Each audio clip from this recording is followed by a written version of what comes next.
നമ്മുടെ ഓണത്തിന്റെ ഇടയിലേക്ക് കുറച്ച് ബാപ്റ്റിസം സെറ്റുകൾ കസ്റ്റമൈസ് ചെയ്യാനുണ്ടായിരുന്നു കേട്ടോ. അപ്പോൾ ഓണത്തിന്റെ തിരക്കുകൾ ഒരു സൈഡിൽ വളരെ ജഗ്ഗ പുകയായിട്ട് നടക്കുന്നുണ്ട്. അപ്പോൾ ഇന്ന് നമുക്ക് UK കസ്റ്റമൈസ് ചെയ്തേക്കുന്ന ഒരു ബാപ്റ്റിസം സെറ്റ് കണ്ടിട്ട് വരാം. ഹാലഫ് ഫിനിഷിൽ ചെയ്തേക്കുന്ന വർക്ക് നെറ്റ് ആയിരുന്നു കേട്ടോ നമ്മൾ ഇതിലേക്ക് യൂസ് ചെയ്തേക്കുന്നത്. നമുക്ക് തന്നിട്ടുള്ള റെഫറൻസും ഓൾമോസ്റ്റ് ആ ഒരു സിമിലർ മെറ്റീരിയൽ ആയിരുന്നു കേട്ടോ. അങ്ങനെ മാച്ചിങ് മെറ്റീരിയൽ ഒക്കെ കിട്ടിയിട്ട് വളരെ സന്തോഷവതിയായിട്ട് ഞാൻ ഒരു സൈഡിൽ നിന്ന് നമ്മുടെ പണികളൊക്കെ ഇങ്ങനെ ആരംഭിച്ചു. എന്ത് രസം എന്ത് സുഖം പറഞ്ഞ് തുടങ്ങിയപ്പോഴായിരുന്നു പിന്നെ ചെറുതായിട്ടൊരു പണി കിട്ടിയത്. നെറ്റ് ഫാബ്രിക് നല്ല സോഫ്റ്റ് ആയിരുന്നു. പക്ഷെ അതിനിടയിലേക്ക് ഞാൻ ചൂസ് ചെയ്തിട്ടുണ്ടെങ്കിൽ സാറ്റിൻ മെറ്റീരിയൽ ഉണ്ടല്ലോ, ഇച്ചിരി ആശപശകായിരുന്നു. അത് കുറച്ച് ക്വാളിറ്റി സാറ്റിൻ ആയത് കാരണം ഇച്ചിരി കട്ടി കൂടുതലായിരുന്നു. അപ്പം അതിൻ്റെ ചെറിയ ആശപശകുകൾ നമ്മളുടെ സ്റ്റിച്ചിങ് സമയത്തുണ്ടായിരുന്നു കേട്ടോ. അങ്ങനെ നമ്മുടെ കുഞ്ഞു കുഞ്ഞു പ്രശ്നങ്ങളെല്ലാം മറികടന്നുകൊണ്ട് നമ്മുടെ ബാപ്റ്റിസം സെറ്റിന്റെ ഫൈനൽ ലുക്ക് ഇങ്ങനെയാണ് വരുന്നത്. വൈറ്റ് ആൻഡ് ഗ്രീൻ കളറായിരുന്നു കേട്ടോ നമ്മുടെ കസ്റ്റമർ കുറച്ചും കൂടെ ഹൈലൈറ്റ് ചെയ്തോ കളർ എന്ന് പറഞ്ഞിട്ടുണ്ടായിരുന്നത്.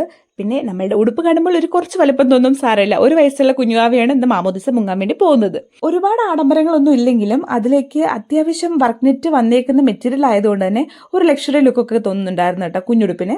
കുഞ്ഞുടുപ്പ് 2 ലെയർ ആയിട്ടാണ് നമ്മൾ ചെയ്തേക്കുന്നത്. പിന്നെ വേസ്റ്റ് ബെൽറ്റിൽ കുറച്ച് ബീഡ് വർക്ക് ആഡ് ചെയ്ത് കൊടുത്തിട്ടുണ്ട്. പിന്നെ കുഞ്ഞു 2 ഷൂസ് ഉണ്ടായിരുന്നു. ടിയാരയും വൈറ്റ് ആൻഡ് ഗ്രീൻ കോമ്പിനേഷനിലാണ് നമ്മൾ ഫിനിഷ് ചെയ്തേക്കുന്നത്. ബാക്കിയെല്ലാം ഗ്രീൻ ആൻഡ് വൈറ്റ് കോമ്പിനേഷൻ ആയതുകൊണ്ട് ഒരു വെറൈറ്റിക്ക് വേണ്ടി ഞാൻ ചെറുതായിട്ടൊരു ഫ്ലവർ ആഡ് ചെയ്ത് കൊടുത്തിട്ടുണ്ട് നമ്മുടെ ക്യാൻഡിലിൽ. അപ്പോൾ ഇന്നത്തെ വിശേഷം അത്രയേ ഉള്ളൂ. Tata bye bye.